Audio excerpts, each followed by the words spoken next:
สบายดีทุกคนมื้อนี้พบพ่อกันคือเก่าเด้อที่ช่องสะแพทย์ลูกศรเนาะมื้อนี้เฮาสิพาทุกคนไปหาก้านตะกะแตนเนาะบ่ฮู้ว่าสิได้หรือบ่เนาะไปเบิ่งไปสู้นำกันหลังจากที่ว่าเฮาบ่ได้ไปหลายมื้อเป็นทิศ2ทิศพุ่นแหละแล้วก็ไปอีกเทื่อนี้บ่ฮู้ว่าสิได้หรือบ่เนาะทุกคนก็ยังท่าหมู่อยู่ดอกเดียวเด้เนาะท่าอยู่เถียงเสานี่นาเนาะทุกคนพาทุกคนไปหาเก็บตะกะแตนนำกันเนาะบ่ทันได้กินข้าวแรงเลยจ้ะแต่ก็ไปหามาขั่วกินตอนแรงเลยเนาะเพราะว่าหิวข้าว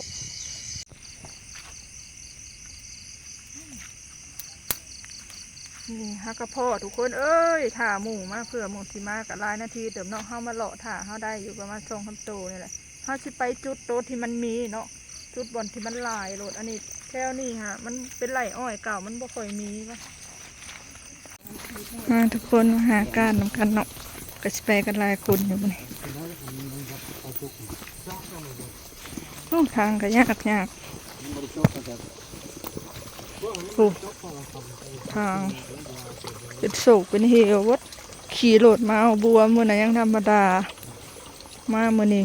เพพังแห้งขนาดจ้ะ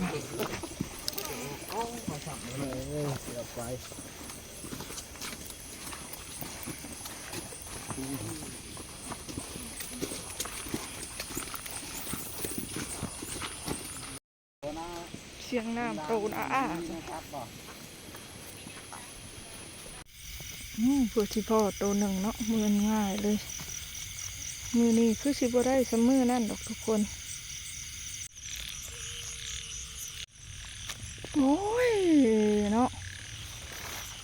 แห้งเผื่อที่ได้แห้งบินไปบินไปมาจับคาข่อยบ่รอดงานนี้บ่รอด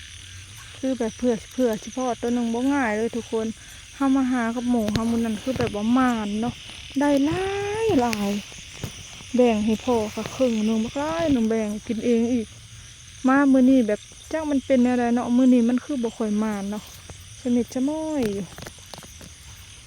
สงสัยมันเริ่มเบิดแล้วทุกคนเริ่มเบิดแล้วบ่รู้ในใดเนาะคือสิมาเป็นเถื่อสุดท้ายแล้วบัดนี้นะโทรมามันบ่มานนะมันบ่ได้เลยมือนะหาแถวนี่โอ้ยสุดยอดเลยอันเด้บินไปแล้ว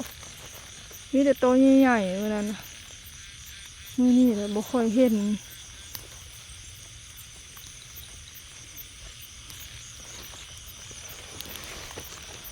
บ่ค่อยเห็นเลยมือนี้นะไม่มานเลย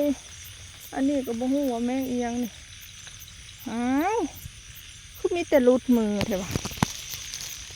อยากถ่ายคลิปกับป้านนี่เนาะอยากเอาแมงอันนี้กับป้านนี่ลุดมือไว้จ่อยไปทางใดเด้บาดนี่หาแถวนี้บ่ได้เลยก็คือสิมือแล้วบัดนี้จุดชุดยอดมันอยู่นี่แหละเนาะชุดยอดบนหามือนั้นมันอยู่นี่แหละจบบนนี่ก็คือบ่มีบนหาแล้วเฮาบ่ฮู้ทางไปแล้วเนาะมือนั้นเฮาหาแถวนี้เฮาได้หาแถวนี้พอก็คือแบบมือเลยมือนั้นมือนี้พัดบ่มานหาได้ดิบ่มานเนี่ยบ่ฮู้ทางไปแล้วทุกคนไปทางใดก็คือสมิทสมอยอยู่เนาะป้าหลายคนเลยมือนี้นะ6 คนเห็นนำมาหลายคนนี่บ่ตักแตนมันเลยตื่นเผื่อสิได้กินเนาะทุกคนบ่แม่นเรื่องง่ายเลยบ่ฮู้สิพ่อครัวหรือบ่มื้อนี้ฝนก็ตกน้ำ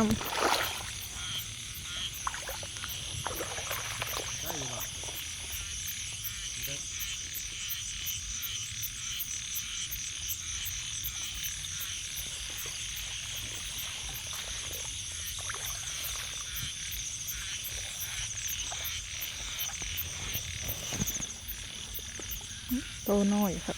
สมัยจิ้มแขว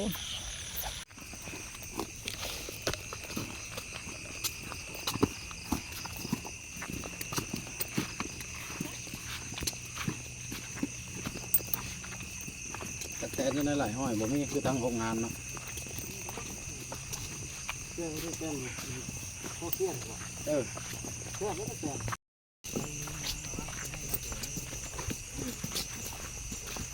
บอกว่าอยากหันอยากออกออกโลดบ่ต้องเว้าโอ้ย คนเอ้ยมื้อนี้บ่มานปานใดเนาะได้น้อยหนึงขวดกินอิ่มอยู่คนเดียว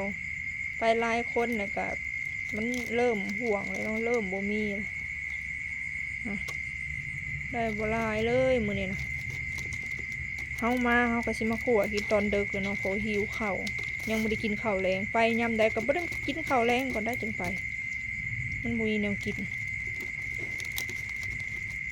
อิ่มอยู่ประมาณคน1-2 คนนี่แหละดิมีแมงขนูนแดงน้ำตัวน้อยตัวใหญ่มันเขาเอาเรียบบริจงเยื่อคอตัวดังไพขวดตะกะแตนวะเนาะตอนนี้เป็นเวลา9 โมงแรงหรือว่า3 ทุ่มเอามาข้อมาเองมาข้อกันแซ่บแซ่บมาข้อกัน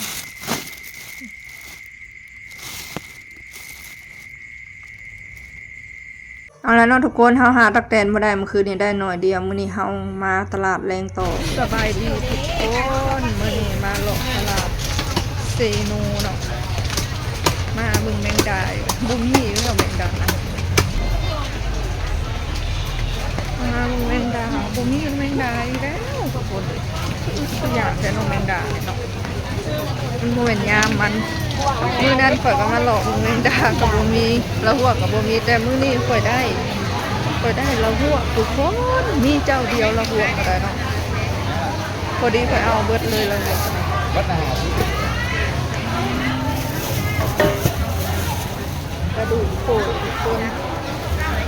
คือกระดูกโผล่เอาแค่ สิ้นก็ตาได้ เอาไปนี่ วัดอะไรอะไร คนเอามาซื้อกระดูกเนาะ3 ถุง 50ใช่ มื้อนั้นข่อยมาหาแมงดาบ่มีแมงดาแต่ก็บ่มีละหัวแต่มื้อนี้ข่อยโชคดีข่อยได้ละหัวมีเจ้าเดียว2 กล่องข่อยเอาเบิดเลยยามมีให้กินน่ะต้องเอาเนาะคันยามมันบ่มีเลยหาหมุดแผ่นดินก็คือบ่มีเดี๋ยวจะมาซื้อซูชิเนาะเนี่ยซูชิเอากล่องนึงซูชิทุกคนตลาดเซโนเด้อมาหล่ออยู่ตลาดเซโนเนาะซื้อซูชิจ้าไปกันต่อนะคะเรียน